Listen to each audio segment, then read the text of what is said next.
Hi, I'm Reed. And I'm Florence, and we partnered with Durex to help bust some myths on sex and sexuality. We're diving into the world of STIs, talking to a real expert who's been helping people with their sexual health for over 10 years.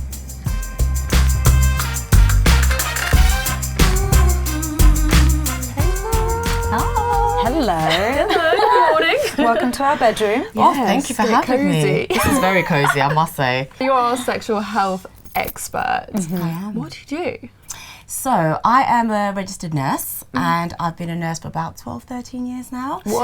I know. I look about 12, 13 myself. I know that's what you're going to say. I will roll with it. Gorgeous. And I have been a sexual health nurse for 8 years. So there are a few myths sort of floating around about STIs. One or two. What are the craziest you've ever heard? God, it's like asking how long a piece of string is. It's really hard to say. Right, myths that you can catch an STI from a toilet seat. Yeah. I've thought that. Yeah. Like, gotta wipe the seat just in case. Just in you case, know? just in So you case. can't get an STI from a toilet seat? You can't, Okay. no. So if you think about STIs, sexually transmitted infections, so that means that you can get them from sexual contact. Okay. So whether it be mutual masturbation, oral sex, penetration, that's how you catch an STI. You're not going to catch it from other, just touching or sitting somewhere. And what about if someone did the same thing, fingered you with a bit of semen in, could you get pregnant? No. No? No. No.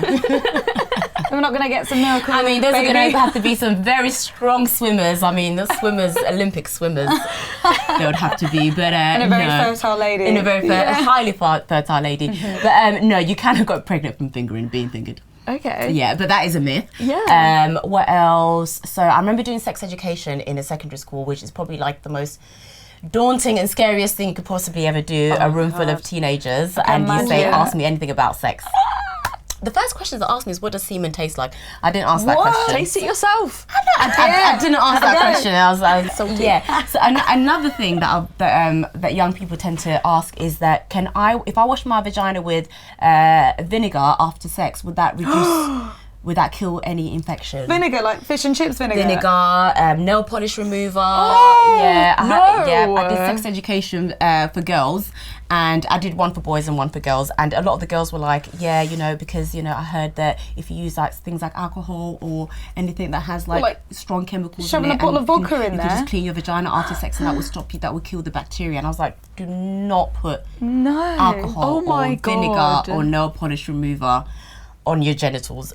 Ever for anybody. No, that's not the way it That's works. horrifying. Horrifying. I was like, oh God, I crossed my legs after that, I must say. Yeah. So what I also hear a lot, and this is probably the most common misconception, is that you cannot get pregnant from pre-cum, and that if you use the withdrawal method as a form of contraception, then that's good enough. So a lot of young people come in and they say, oh, but I didn't come inside of her. And I'm like, okay. Oh, he didn't come inside of me. I'm like, but you do realise that during sex, men do, produce sperm even before they've ejaculated. Yeah. And even though, yes, the risk is lower with just pre-cum from getting pregnant, but it is still very much a risk. And as a girl, you may not always know whether that person's ejaculated inside of you or not. Yeah. They may say, oh, no, I didn't come inside you. What about And the then- passing of STIs in that case? Could you get the STI without the ejaculation? Oh, yeah. So whether somebody ejaculates or not, if you're having unprotected sex, you're putting yourself at high risk for chlamydia and gonorrhea.